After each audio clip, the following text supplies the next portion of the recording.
inquietud personal que tingui, és una curiositat. Clar, aquest tipus de fenòmens que són històrics, que no s'han produït mai en determinats punts del món, ja diguem, no només al nostre país, això després són models que després s'utilitzen, analitzen i estudien en altres parts del món, altres equips de predicció? Sí, de tota manera, esta dana té peculiaritats, però és una dana més. Vull dir que el problema és que hi ha hagut una confluència de factors que l'han fet especialment perillosa, però és una cosa que veiem de dies abans. És una cosa que veiem de dies abans.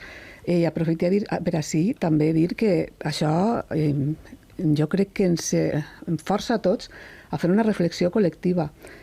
Ja no només els responsables, sinó també els que comuniquem.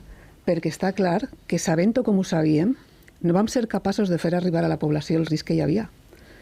I no sé si vas tenir l'ocasió d'escoltar al cap d'AEMET a la Comunitat Valenciana. Però vull parlar en aquest sentit també. Vull dir, perquè AEMET, per exemple, que té una política d'avisos que és discutible, és una cosa que és polèmica, que ja jo crec que s'haurien de millorar, però estaven en avís roig tot el matí. Sabíem que al llarg del matí havien caigut més de 400 litres en les capçaleres dels rius, que tot això aniria a la Rambla del Pollo. Vam veure que l'aforament de la Rambla del Pollo, això ja era a les 6 de la vesprada, però a les 3 i al llarg de tot el matí, en xarxes, en l'oratge, vam estar dient que no s'havia d'eixir de casa a les 3 de la vesprada. L'alarma general se va donar a les 8. La Rambla del Pollo va tindre una pujada de 2.000 metres cúbics per segon.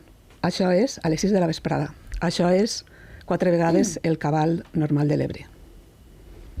Aquesta és la cronologia en temps real del que va passar, signada per Victòria Rosselló, de l'equip de meteoròlegs d'esta casa, que va seguir, òbviament, minut a minut, i que ja des de les 3 de